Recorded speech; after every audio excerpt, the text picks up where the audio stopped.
I'm Brittany Willem, your host for this episode of Gulf South Outdoors. Today, it's all about redfish, both inshore and off. Later, we're headed offshore with Captain Ron Harmon of the Captain's Lady to try out a new bait harness while trolling for big bull reds. First, let's start off with some tips by Captain Scott Ayers for inshore redfish.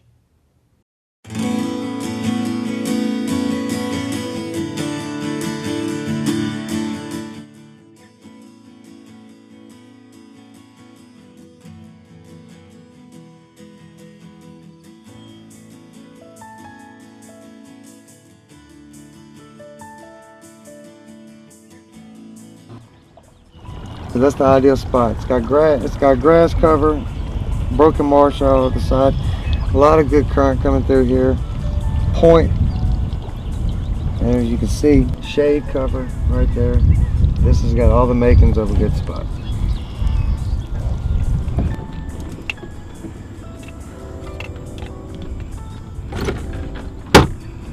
For all you folks at home that laugh at me for this, that's right, I use hair clips. Keeps me from getting hooked in the face.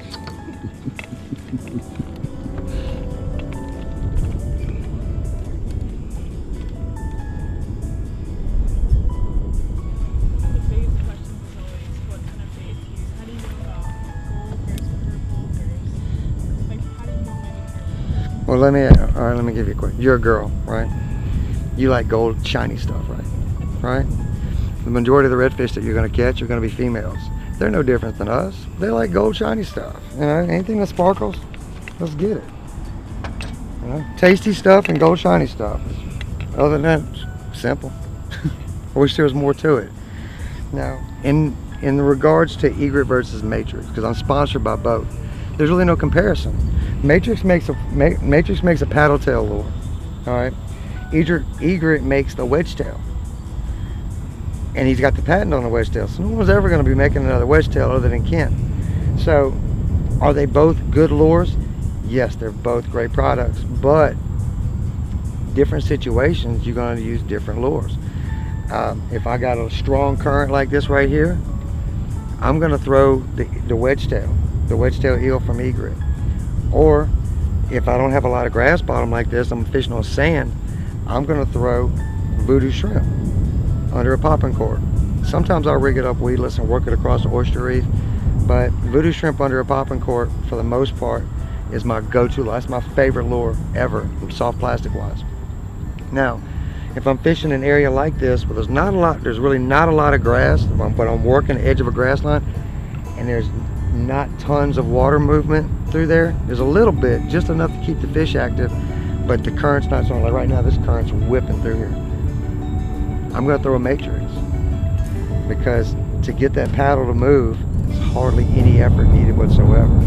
And that's what you want. You want something that's going to flutter underwater and make it appear to be something like a wounded bait fish or something along that line. That's what a fish is going to go after. Fish are predators. They're predators. They're going to go after the easiest meal they can come across.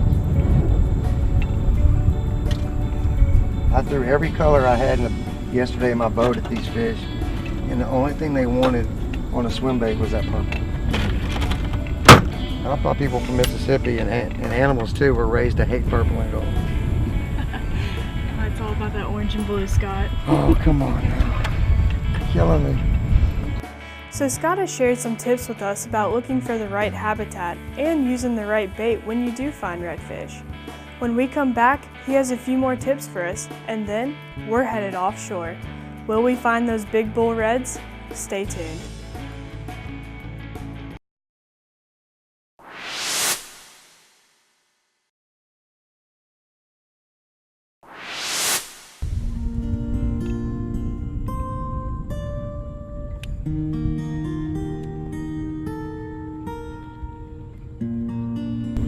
You look out over here, you see how the water ripples up, then it gets slick calm. That's a really thick grass line right over there. Don't let it fool you.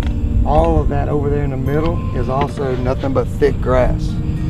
These fish are bedding up in these pockets in this grass, and unfortunately it's basically it's a gamble when you cast it here, because the water clarity, I mean, watch, let's just throw this gold spoon down. at 6 inches you lose it in the water. You know, so, and that's with polarized lenses. Normally what I would do, if it wasn't 100-something degrees, I would wait until the sun got higher and be able to look and see down into the water and see where this grass is. Because they got some pretty decent snot grass in here, and they got some pretty good hydrilla too. But, and that's the telltale sign, that's what you want. See the hydrilla? It's a nuisance to fish in,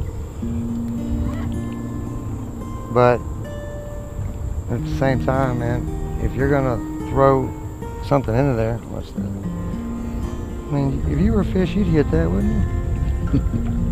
Look at that, it just says, come get me all day long. Oops, we missed our turn, we're going through some rough stuff. So I hope you found some of Scott's tips interesting, and maybe they'll help you catch a big trophy red. But going inshore waters to look for redfish is one thing. Going offshore trolling is another, as you'll soon see. Here's Captain Ron. I'm Ron Harmon. I own and operate Captain Ron's Charters out of Gulfport, Mississippi. We've been in business for the last 26 years. This is our 26th season. Today we're hoping to go out and do some king mackerel fishing in the area we call the Bend in the Channel, south of Gulfport, about 20 miles. We're hoping to get us some king mackerels today. We're going to be working with Barney Hill on one of his lures, which we use quite frequently on our charters, and they do produce really good on the king mackerel, and hopefully we'll get some bull redfish and anything else that we can find schooled up out here in the Bend in the Channel today. Just try to keep us some action going.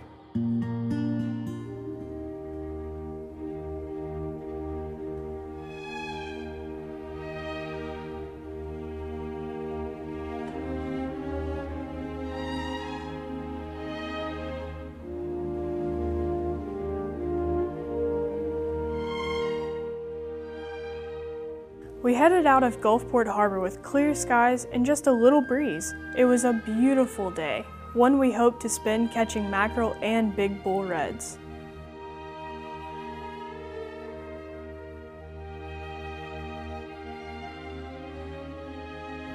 We ran offshore to an area south of Ship Island while Junior hauled out the fishing gear and readied our baits.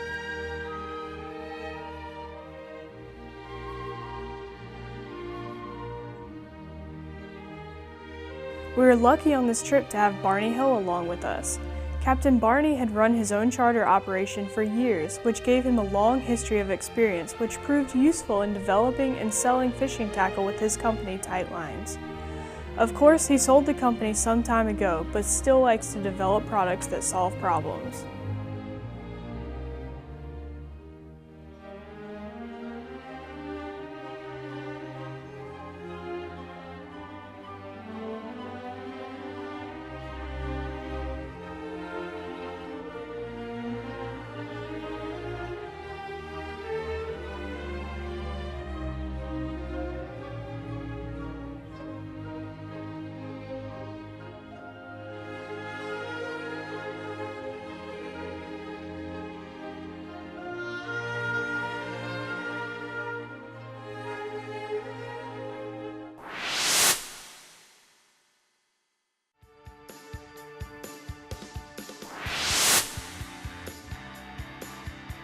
Many anglers and charter fishing guides, like Captain Ron, like to troll using natural baits.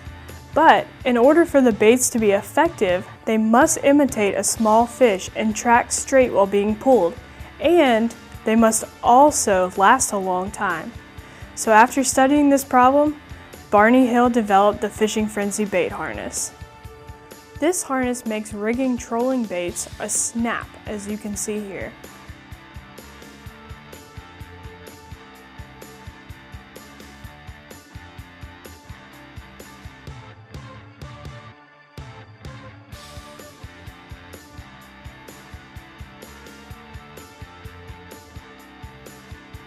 This harness features a paddle which clips between the fish's mouth and lower jaw with a pin rig to keep the bait in place.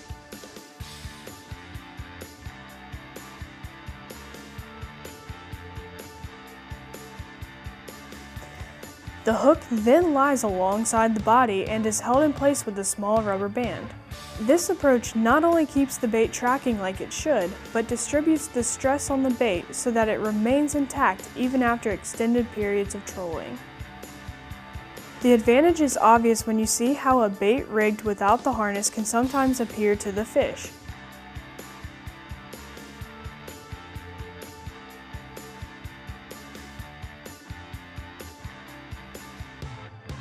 A spinning bait like you can see happening here does not make for a convincing presentation to the target fish, nor is it likely to last long enough to get eaten by a big hungry fish. A bait like this is not likely to attract the attention of any fish. But, as you can see, with the Fishing Frenzy bait harness, the bait pulls straight and true, much more naturally and likely to catch the big one as we were hoping to soon see. Now you know all about how Barney Hill's secret weapon works, but will it catch the big fish? Stay tuned to find out.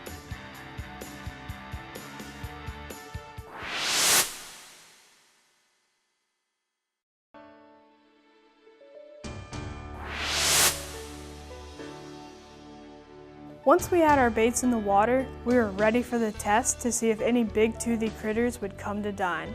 We didn't have long to wait.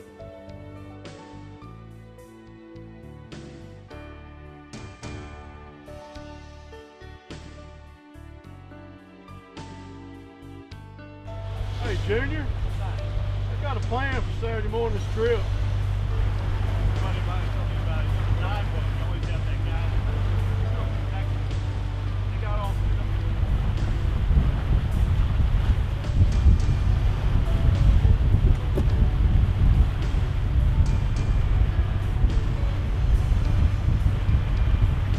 Go for it.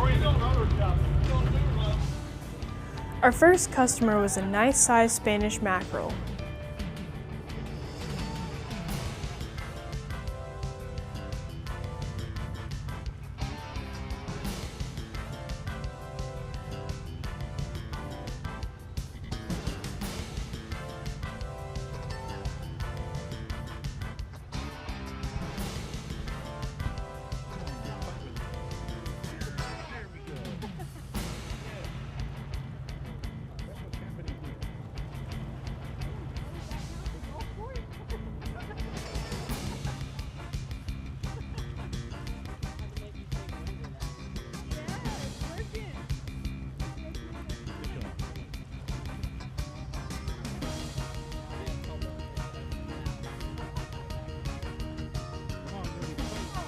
Come on. Turn. You got it. Let's go. It's on there. There it is.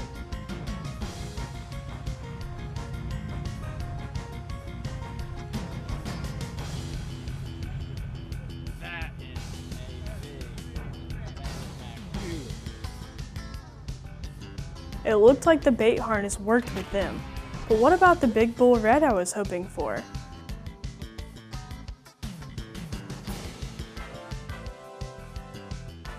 After trolling a little while longer, we were hooked up again. My pulse was racing to see if this would be the fish I had been hoping for.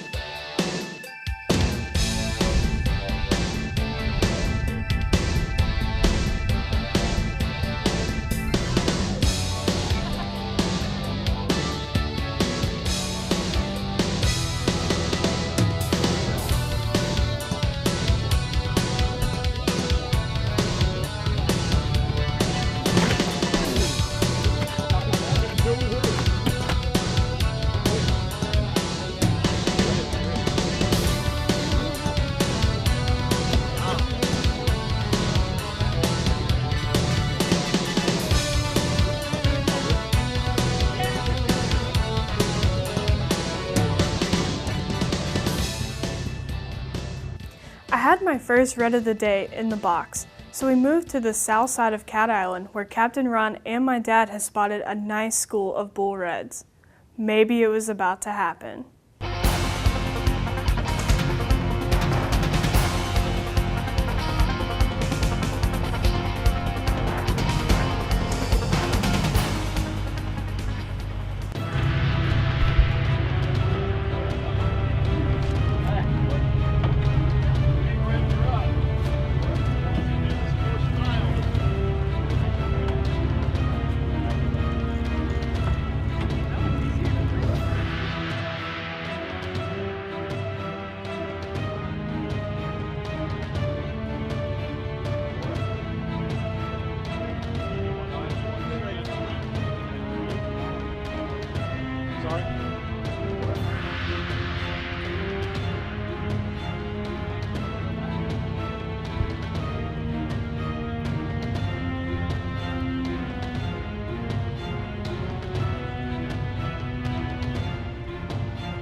We hooked up with another red, but this one just didn't want to cooperate.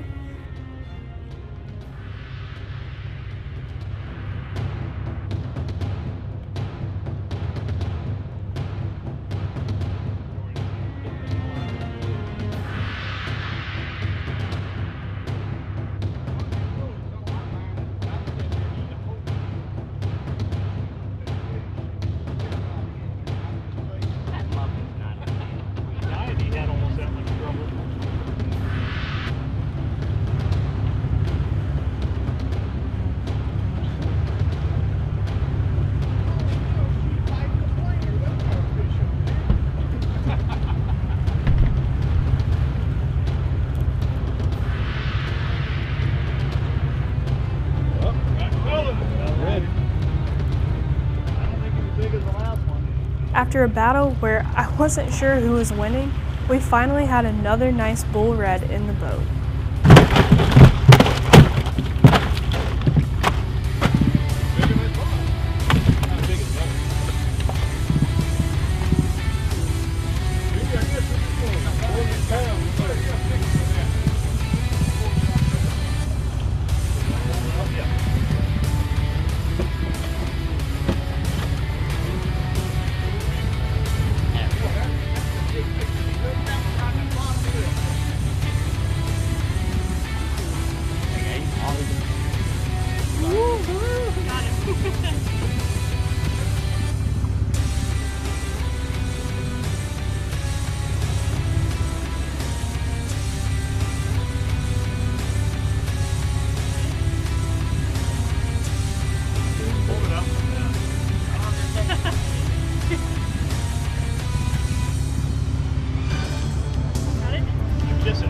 Gotta kiss it. Come on. She didn't do it.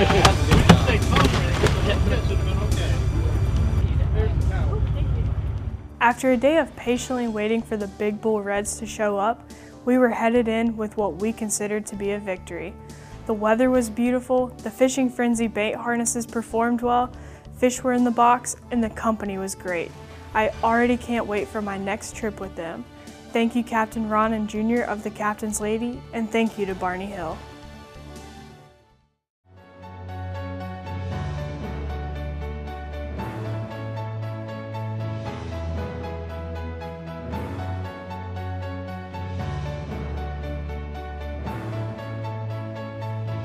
One of the best reasons to visit Mississippi is its abundance of offshore treasures. Pods of dolphins playing offshore or cruising along with the boat are sure to thrill both the young and the old.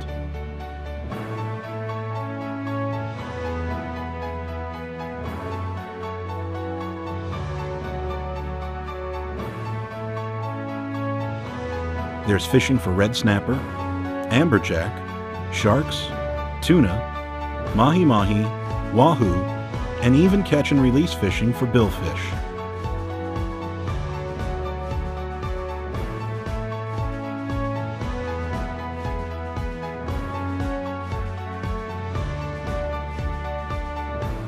The spearfishing is unsurpassed when diving the offshore wrecks and oil rigs. But there's so very much more.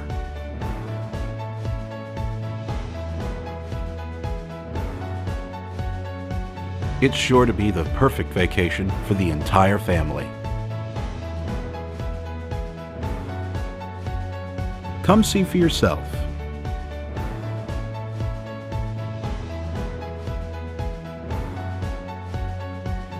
Visit Mississippi.